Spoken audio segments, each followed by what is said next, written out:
4 meses antes de vir para os Estados Unidos, a minha mãe, ela começou a visitar a igreja evangélica, né? Eu nunca tinha ido numa igreja evangélica e isso para mim era algo muito distante, né?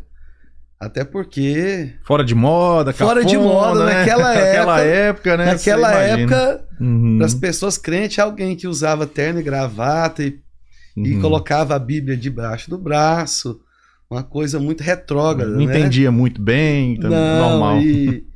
E assim, a gente, né, devido estar naquela idade, querendo namorar, envolver, e minha mãe levou eu para a igreja, porque eu tinha um carro, eu dava carona para ela, falou, você me leva, aí você me espera, depois você traz de volta. Ela fazia isso esperar dentro da igreja? Dentro da igreja. Aí ficava ali ouvindo, já tava ali, né? E assim, a gente tem origem católica, né? Assim. Como a maioria dos brasileiros. Só que teve um dia que aconteceu algo. Minha mãe sempre foi aquela mãe bem firme. E o pastor fez uma pregação, não lembro o que era, e falou, olha, quem entregar a vida para Jesus, levanta a mão. Eu pensei comigo, eu não vou levantar. Fica até com vergonha, né? Fico com vergonha, e minha mãe olhou para mim e só deu um beliscão na costela, né? Opa! Acaba que eu levantei a mão meio forçado. Eu tô dando risada assim, pastor, você sabe por quê? Porque tudo isso que você tá me falando me é comum, porque eu venho de família evangélica também. Certo. A grande maioria, até hoje, eu é que sou meio afastado, mas eu sei como é que é esse processo todinho. E aí eu pensei, né? Falei, difícil foi eu chegar aqui agora, ainda levantar a mão e todo mundo ficar olhando para mim. Eu pensei comigo, falei, só falta esse pastor chamar para ir lá na frente, para todo mundo ficar olhando para mim. Dito e feito. Ele falou, ó, quem levantou a mão, vem aqui agora à frente que eu quero orar por você. Eu falei, meu Deus do céu. Rapaz, eu não tava percebendo que minhas vistas fechou tudo, não tava enxergando nada, e uma vergonha tremenda. E aí eu fui à frente, e tinha várias outras pessoas recebendo oração.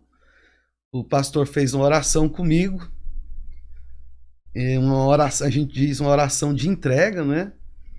E eu repeti a oração que ele fez, entregando a minha vida a Jesus. Pastor, puxa só seu microfone mais para próximo, para ele poder te ouvir bem. Beleza. Aí, acho que aí tá beleza. Beleza, né? E daí, depois que o pastor orou, eu saí da igreja e eu percebi que algo diferente tinha acontecido dentro de mim. Perfeito. Porque quando eu fiz uma oração com fé, mesmo sentindo um peixe fora d'água, porque aquilo ali não era o meu ambiente. Era tudo muito novo, né? Que normalmente no Brasil, não sei se acho que até hoje acontece, normalmente os cultos acontecem domingo à noite, né? Sim. E quando eu saía da igreja, eu ia para boate. Sim. Não é? Ficava ali só obedecendo a sua mãe mesmo. Levava ela, ficava doidinho para terminar logo o culto e fazer suas coisas. Exatamente. E aquele dia algo assim aconteceu dentro de mim.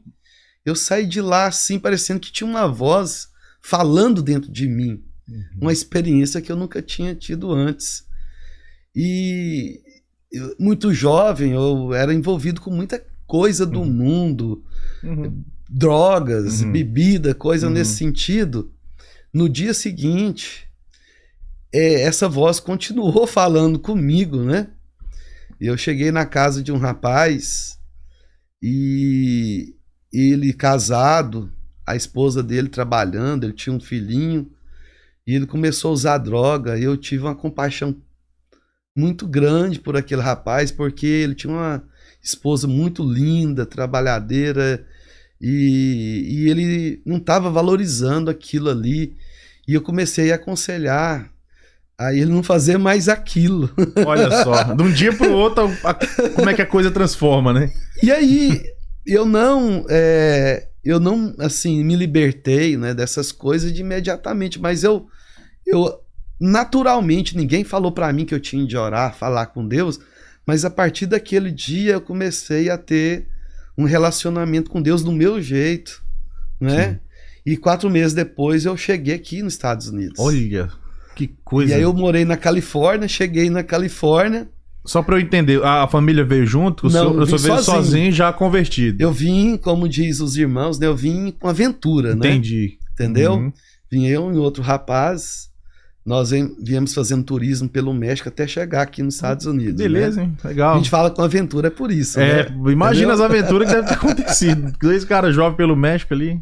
E antes de vir para os Estados Unidos, eu saí do Brasil com $1.000 no bolso, né? Uhum. Para pagar o coiote, aquela coisa. Isso nos idos de 95, né? 94. 90, que hoje $1.000 não paga nem começa, né? Eu vamos cheguei dizer. aqui em maio de 94, alguns meses antes da Copa do Mundo, que aconteceu aqui nos Estados Unidos, né? Sim, que o Brasil foi tetracampeão. Isso, Sim. exato. E daí, quando eu chego na Califórnia, eu tava desejando viver uma vida nova, né? E quando eu chego na Califórnia, o que eu tava vivendo no Brasil é que era 100 vezes pior, porque as drogas eram muito mais acessíveis e em um nível muito mais elevado, né? Lá no Brasil? Aqui era pior. É porque na minha época a droga que eu falo era maconha, sei, né? Sei, sim. Não tinha tanta qualidade de drogas, tantas como é que fala? Variações, né? Isso. Hoje tem cocaína e tudo enquanto. E aí, cocaína, crack, tudo aquilo. Eu falei, meu Deus do céu, eu saí para ter uma vida nova, mas eu acho que aqui eu não vou ter muito uma vida nova, não. E aí eu fiquei poucos meses lá, em São Francisco. Mas conseguiu se manter longe de drogas pesadas? Eu me envolvi um pouco, mas aquela voz que falava comigo toda manhã, eu orava, Deus falava comigo e eu percebi... Não é isso aí. Ó, esse não é o caminho. Não é por aí. E aí eu tinha um amigo de infância, que nós tínhamos estudado juntos, ele estava morando em Yakima, perto de Seattle. A mãe dele morava aqui em Atlanta. Ele falou, tô descendo para Atlanta, vamos para lá? Eu falei, rapaz, partiu. Só vamos. Aí nós viemos dirigindo, cruzamos o país, né? Chegamos até... Outra viagem grande, Outra viagem, outra aventura, sem carteira. Que é do extremo do país, literalmente pro outro, da costa oeste pra costa leste. E aí eu dirigi sem carteira de motorista, né? Que beleza. Tudo. Então, assim... Ei, pastor, você foi vida louca aí. Rapaz, assim, chegando aqui foi mais louca ainda, porque esse amigo meu também não era uma pinta muito boa, né? Certo, aprontava. E a gente ficou 2 meses no lugar, porque assim que a gente chegava à tarde, ele tinha umas caixas de som muito grandes, e quando ligava tinha o sub, né, que tremia a casa toda. Subwoofer. Era um triplex, aí os vizinhos começavam a bater na porta. Sim. E aí a gente não obedecia muito, aí a gente ganhou uma carta para se retirar. Foi convidado a se retirar. Isso quando não vinha a polícia, imagino, né? Foram algumas vezes. Algumas vezes, né? Mas vai mesmo. Eu acho tão interessante essas histórias, eu presto muita atenção, porque isso mostra que vê hoje, eu sou pastor, eu tenho toda a vida controlada e tal, para ver que qualquer pessoa pode mudar, pode melhorar, pode ter uma vida melhor, né? Eu acho interessante ver o começo, né? Mas o senhor pode continuar. Certo. E aí eu vejo, né, que durante isso aí, a comunidade era muito pequena, então a gente tinha um grupo de pessoas que se reunia frequentemente.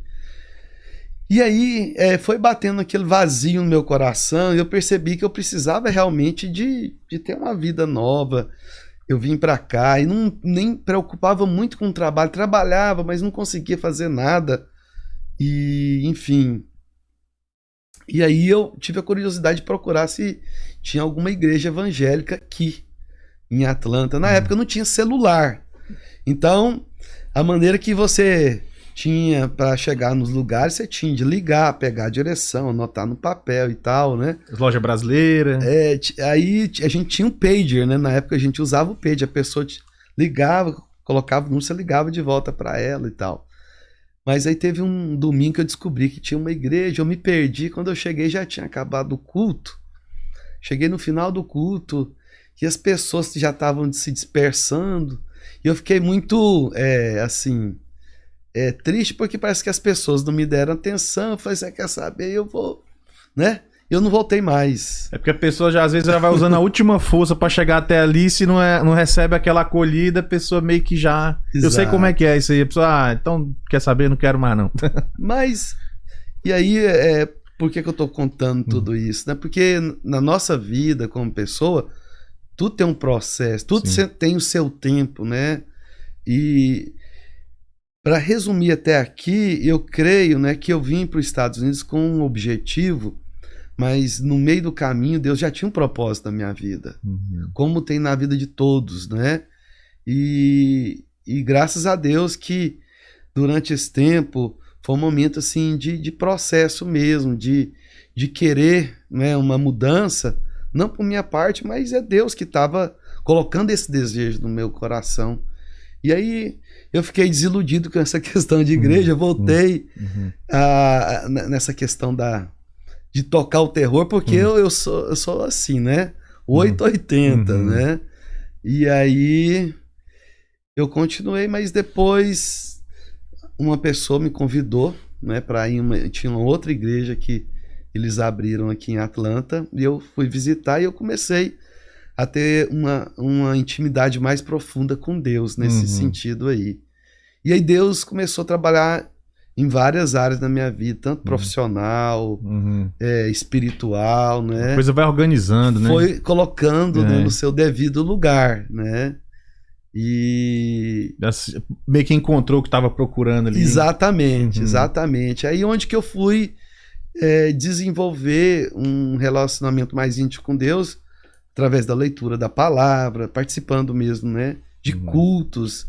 E eu não sei aqueles que estão assistindo que têm essa experiência, mas eu tinha essa necessidade no meu coração que eu precisava de ter certeza que eu era de Deus. E aí, normalmente, nos cultos, eles fazem apelo, né? Se você... Igual aquela, como eu disse no começo, de você ir à frente, né, entregar a vida para Jesus. Aí todas as vezes que tinha esse apelo, eu ficava pensando, será que realmente eu fiz esse apelo de verdade? Então eu fui várias vezes, né? Até se sentir seguro. De que aí tinha depois feito. que eu já comecei a ter essa certeza, aí foi crescendo em fé, né, em todos os sentidos.